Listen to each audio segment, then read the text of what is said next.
times 5 will have a start price of 35 million. So if you buy 2 times 10, it's 70 million. And the rollout obligation is somewhat stricter than with the 2.6. And that they do that, of course, because they want to prevent speculation from parties. So if you are doing this, you need to be very serious. And as we already have the 2.6 gigahertz license as well, we are quite well positioned also for this auction. And what we can do, and like Thomas said, that has its advantages. We can do network sharing. So the opportunity is now, and why is that? There's quite some elements to this story, and I will try to explain them as carefully as possible. First, I said we have the auction with the very favorable governmental and regulatory climate. This is really unique in the world, and we benefited from that with the 2.6, and we could benefit again with the 800 megahertz auction. Then there is some other unique thing in Netherlands, and for people not from Netherlands, you know we are somewhat a progressive country, but there was another country, what's Chile. They put net neutrality in the law, and then we have Netherlands, the second country in the world having net neutrality in the law. And you say, why is that a good thing? No, I think for existing MNOs, and also when it would happen in Sweden, it's not a good thing. But when you will be a new player on the market and there is net neutrality, we can use a new business model compared to the MNOs. And net neutrality means that you cannot charge for over-the-top services like Skype or WhatsApp. So what you see is that people who are WhatsApping and Skyping in Netherlands, they are of course reducing the revenues from the current MNOs, and they are struggling with how to solve that. They have multi packages with voice and data in one package, trying to keep the revenues up. But if there will be a new company, a party in the market which will do it differently, that will be very difficult for them. The second thing is that we have a right environment. I mean, data need is increasing every day. I mean, Frederick told that, Anders, Thomas, I think that's obvious. What is not obvious is that we have a very weak competitive environment in the Netherlands. We have 3 players, KPN, Vodafone, and T-Mobile. We have them for years. The market shares have been the same for years. Prices are at one of the highest levels in Europe. Mobile broadband penetration at one of the lowest in Europe. And this is of course also reflected in the action from the government, that they want to have newcomers to the market. And added to that, we have our own assets. Like Joachim said, we have a fiber network in the Netherlands which is perfect for backhauling. We already have the capacity. We don't need to put fiber in the ground. It's already there. Plus, we are 15 years in a market. We have more than 1 million customers in the Netherlands. We have an existing brand, and we can leverage on the mobile experience of the group, but also of our own 10-year experience with an MVNO. And I would say the last stack is that we are also very much helped with the technology burst at this moment. We see new devices and services being developed as we speak, especially for high-speed data. I mean, that's all happening right now. And next to that, also LTE is, you saw it in the other presentations, is developing at such a level that it will be ready in 2013 when you need to launch it. So everything together, all these elements, they kind of form a setting which is, if you are Tele2, looks quite ideal to at least evaluate it, and then when all the conditions are right, to maybe participate in this.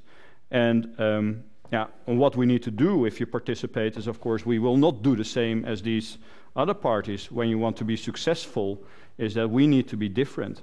And that means if we do this in Netherlands, we will come with disruptive propositions, with new business models that will have flat rate data, or will combine data and voice, or will allow over-the-top voice without any voice packages attached to the data package. So it will be, I would say confrontational with the current business models from the MNOs.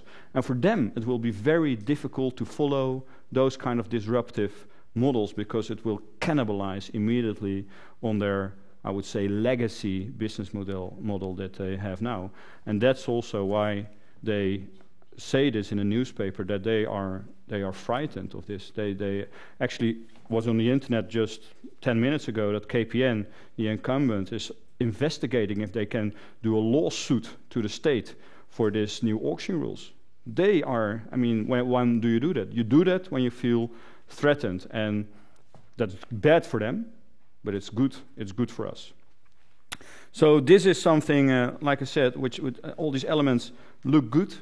And over the next months, we are working hard to evaluate this, but we are pretty serious.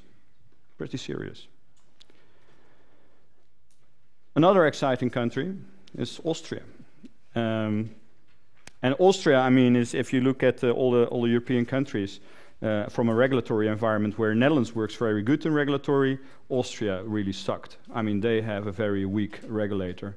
And that also means that they have been very bad in regulating the residential market, and that also shows we actually consolidated that residential market, and we are of course maximizing our value there. But it's not that we see growth opportunities. But in business to business, I mean, that's a different market. Regulation is not necessary there. We partly have our own network, and we do good business, and we see top-line growth there, and because of that, also over the past years, you see that the profit contribution is quite solid. So what we want to do with Austria is to make it a really business-to-business sales engine, and we have been quite well in achieving that the last year. In 1 year time, the net intake in sales grew with 180%, and also in business-to-business in the financial KPIs, we grew with double digits. So it's impressive, I would say, revival of that market, which also really shows potential to the future. Only last year we took in 50 new business customers with large logos under which Bank Austria. So it's also, we got in really qualitative customers. It's not small SMEs only. Then I will end my story with Germany, and Germany also suffered from a weak regulatory climate. I will come to that. First, financials. I think Germany it has been the kings of, although they see a customer base which is of course shrinking quite fast, that they have been able to keep up the contribution to the group. And like I said in the beginning, we do 21% of net sales. It's good money coming from this region. It finances a lot of other activities. And Germany is one of these contributors. But of course, if this line of net sales keeps on going like this, there will be an end to that. You cannot keep on increasing prices and those kind of things. So that's why I'm very happy that we have something new in Germany. Before I can explain that, I need to explain how our customer base looks now. It's mainly CPS, carrier pre-selects. You need to do a prefix, and then it's a prefix in the switch of KPN of Deutsche Telekom, and then you call automatically with Tele2. But the weak regulator in Germany did not regulate the access line, so you will always get two invoices. You will get an invoice of Tele2 for the minutes, and you will get an invoice for your fixed fee from Deutsche Telekom, which is of course very, very unfair. So that's why we are really happy that we can solve that with going mobile. And what we will do is we will give these customers, which is, if you should characterize them, are 50 plus. They really like fixed telephony. They're really fond of it. And we will... They're like Lars, yes.